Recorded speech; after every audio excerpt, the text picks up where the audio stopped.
What if I told you this little church girl is a nuclear bomb? After maxing out my Phoebe day one and finally getting some decent echo rolls, I can safely say she's meta. So if you've been looking for a Phoebe build guide, I got you. If you are debating on pulling for her, her strengths do include having a unique SPECTRO DPS with SPECTRO Frazzle. Number 2, she can shred SPECTRO resistance with her Ultra skill, and there's a version of it where it can actually help SPECTRO Frazzle. And number 3, we have great crowd control with her resonant skill. For Phoebe's combat roles, she falls under a main damage dealer with having Concerto efficiency and also SPECTRO Frazzle. And if you want to get her up to max level, here are all the materials you're going to need. For what skills Sparta is upgrading first, definitely her Forte Circuit, then her Resonant skill, Resonance Liberation, your normal attack, and then lastly, Intro skill. And here are all the materials you're going to need to upgrade all of these skills.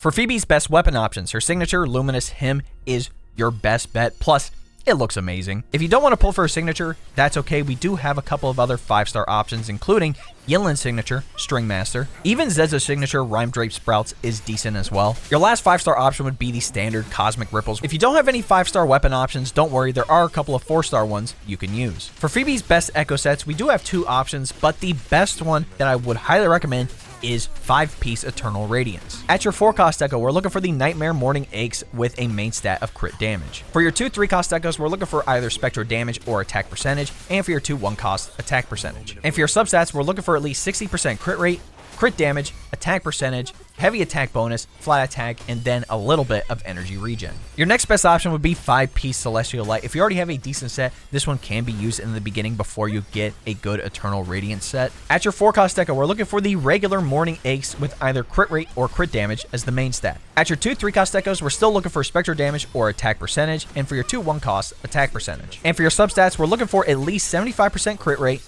crit damage, attack percentage, heavy attack damage bonus, flat attack, and a little bit of energy regen. For Phoebe's best team options, if you're free to play, she's actually decent with SPECTRO Rover and either Baija or Verena as your healer. But if you wanted the premium team, just have Shorekeeper as your healer. I've seen an interesting quick swap team with Phoebe, Cheng-Li, and then SPECTRO Rover actually as your healer. The last thing I want to talk about is Phoebe's Resonance Chain and if it's worth getting multiple copies of her. Overall, I'd say her S2 is pretty good, her S3 is fantastic, and then obviously her S6 is cracked. The main thing with S2 is having the bonuses for the Ultra skill, whether you're in Absolution or Confession, is just going to help out the team in general.